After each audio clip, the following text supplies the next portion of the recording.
Haunters, here is the making of Scooby Doo Part 1. And so here is the inspiration. Scooby is going to be sitting down and able for kids to come up and take pictures with him on Halloween after they get their trick-or-treats. And they'll have a nice backdrop. Haven't quite decided what that's going to be, but they can walk up and Scooby will be in the front, and then they can take cool pictures with him. So he's going to be three-dimensional. So I have two large pieces of foam here. A friend of mine got a bunch of stuff delivered to her new house, and I snagged these two pieces of foam thinking this would be perfect. It's not completely solid, but it's not going to be a problem. It's solid enough. This one actually has a big square hole in the middle of it. So here's my thought. This one is wider than this one, and so this one's going to be perfect for the body. So if you look at his chest, which is more forward than the neck and the head, I'm going to have another piece offset from the front for his head, so I can carve his head. So I think this narrow piece will be perfect. I'm going to slice this down into like a rectangle, glue this on top of here, so then we have the front part to carve for the chest, and then his legs come down at an angle, so I can cut that with the foam cutter, no problem. But as I go down to the bottom, I am not wide enough for the rest of him, particularly his legs and his feet. So then I'm going to take this narrow piece again, and I'm going to attach a square here and over here to give me a little bit more thickness. Same goes for the back, for his hind legs. So like right here, and then I'll have plenty of foam built up on the side to go ahead and carve. Now if you've watched my previous videos, the base is always foam, and the way I make the characters is that I use a compound paper mache mixture, okay? And so it's paper mache clay. And so I cut the foam to the general form of the character, and then from there I add on my clay and then mold it just like you would do like regular clay, in kind of phases, because you can see his nose kind of sticks out, his ears stick out, and so I can't do it all at once. It'd be too heavy. I do it in stages, and you can go back and see some of my videos. I've made all kinds of characters. E.T., I did Buckbeak from Harry Potter. I've done all kinds of characters this is same exact way. Like when I did the witch from Snow White, her nose was super long, so I clay this much, and I have to wait for each layer to dry in order to build out. Same with Buckbeak's beak. I can get a nice formed beak, but I have to do it in stages. So that's the same approach I'm going to use for Scooby. Now his tail is kind of up, and I thought, you know, to make it life easy on myself, I usually wrap the tail around, kind of like I faked the arms and hands of E.T. next to his body, so then I don't have pieces hanging out and it's not going to break off.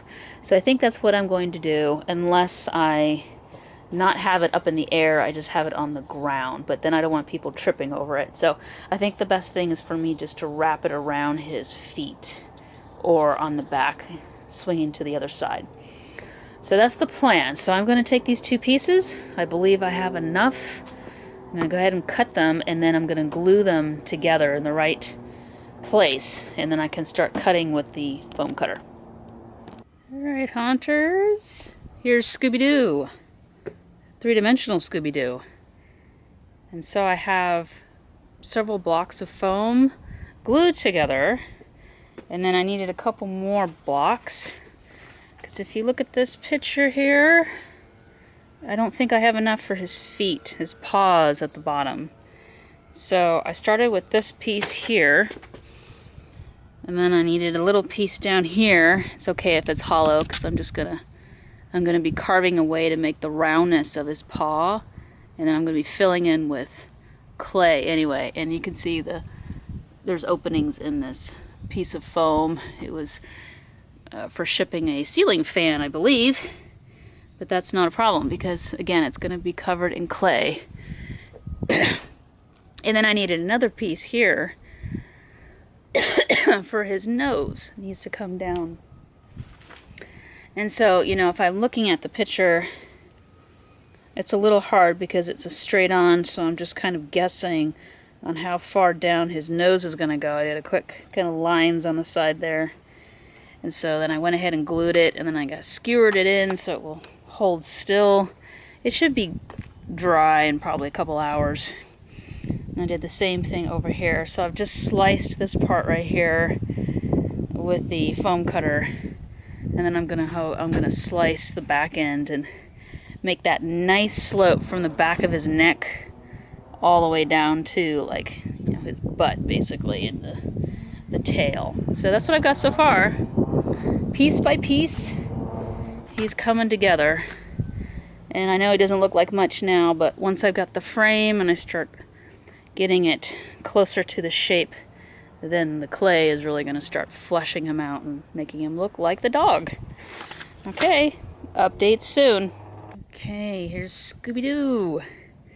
He is all cut out of foam. And let's see, I've had to fill in a couple spots here where you know, it's just the piece of foam that I happened to use. So it was shaped to hold a ceiling fan, so there was some gaps. So I filled in where I could. It just means I'm using less clay, which is good. Gives it a little more stability and structure. I can clay around it, but then I'm not shoving a bunch of clay in there and wasting the clay. So here he is. He's super cute. He's just blocky. Again, this is just the form that I'm gonna paper mache clay over, and so obviously the ears are gonna be taller, and he's gonna have, you know, more structure and stuff. But this is what I used. This is what I always use for a base, and then I clay over and create the rest of the creature or character that I'm making. So he's tall. He's well, if you look at this reference picture, I mean, he's a tall dog. I mean, the kids are, I mean, he's almost level with Selma, so, I mean, kids are, I think, normal size, so, I mean, he's pretty tall. And so, and this is also the reference picture that I used for him, so, with some liberties. I had some challenges with these feet down here.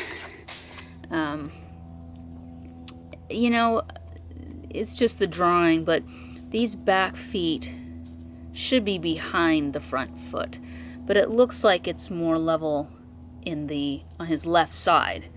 But you know, for ease, I moved both back feet behind his front feet just so it looked more uniform. And then just because this is only a profile, I'm guessing on the head and some of the other parts of his upper part. So I'm fairly familiar with dog shapes, so I've got kind of a reference, but I'm guessing on some of it. And then I wasn't going to do this because then you created kind of a weak point here, but I went ahead and I did cut the gap out behind his front legs. I didn't cut the middle part. I didn't want to make it that weak. I think I can get around that and just kind of take some liberties and just have his front legs closer together. But I did cut out this gap part here, and I can foam that around and hopefully support this part. I kind of wanted to cut more of this, but again, I just didn't want to make it too weak. I still might do it, but I think I can still fake it. Originally, I was just going to keep it blocky, but I think it looks more realistic with the gap cut out. I had to re-glue these on once I foam over, or clay over it, then it's not going to be an issue. But there was a little weakness there, and I actually have skewers stuck in here to kind of hold them on. I'm going to leave them there now that I'm cut it out. And I don't have to worry about hitting the wood. And then there's some skewers in here too, because I glued this part on and then it fell off. So now they're pretty much secure. Once I put clay over it, it'll be hard as a rock. And then the last part is the tail. If you notice, there is no tail. And so I have some thoughts about that. And I think again, for ease, I'm just going to have it flush with the body, whether up or to the side or something like that. We'll see what that looks like. But anyway, why don't you guys see it before I actually start claying up, because once I start claying it, then, you know, he'll look very different and not blocky anymore. So, all right, on to the next phase. Happy Labor Day, haunters. So here's Scooby. I've been working on him before it gets hot. And I just cut out the space in between his front legs. I was on the fence on whether to do this or not, because before I just had the foam and not the clay, I was worried about, you know, structural integrity and that it was going to be strong enough, not break. But I put the clay on the one sides of his legs, and then I thought, well, I'm going to go for it. So I went ahead and I cut this space out so you can kind of see, like right here, he's like flush, and then, you know, there's a little separation down in there. So I thought it'd be kind of cool to have that more realistic. And so far so good. It's pretty strong, and I'm going to clay around and get the whole leg done, and then the bottom part of his chest.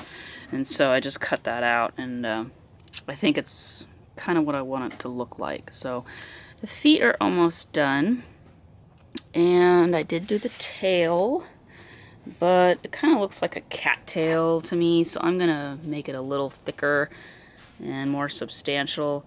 And I made it against the body so that we don't have it on the ground. No one's gonna trip over it or break it or something like that.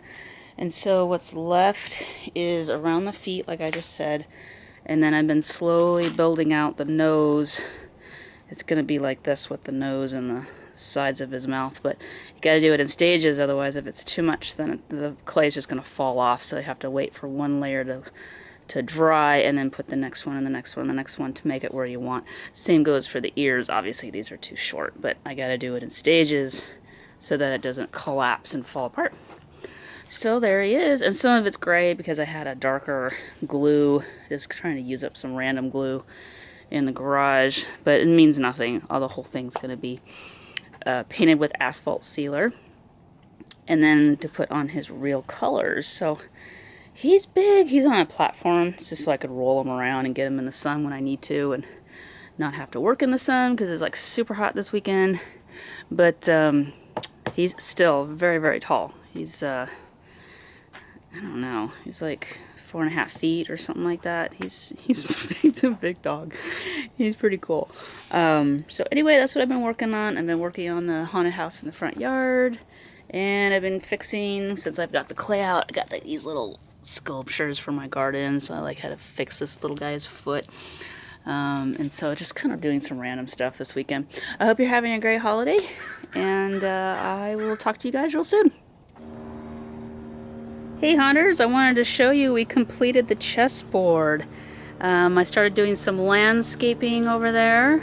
Gonna do some more, add some more flowers and things, but we got the chessboard done.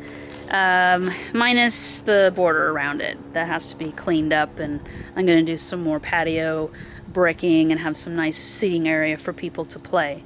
But I think I told you in the last clip in the front when the boys were working on stuff, they were painting the bricks, that we were going to make the pieces.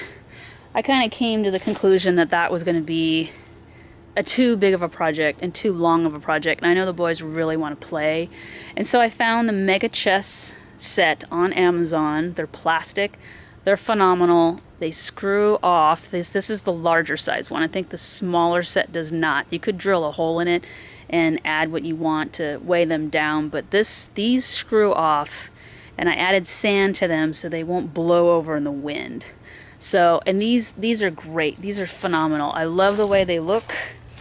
They're the perfect size for these 1-foot pavers that I painted, and I just love them. So I'm happy that I don't have to make all these. It's just a ton of work, and I know they won't even come out this good because these are all round and shapely, and just, you know, that would be really, really hardwood foam and a compound or whatever, and it would never come out this good or smooth. So yay, I'm off the hook.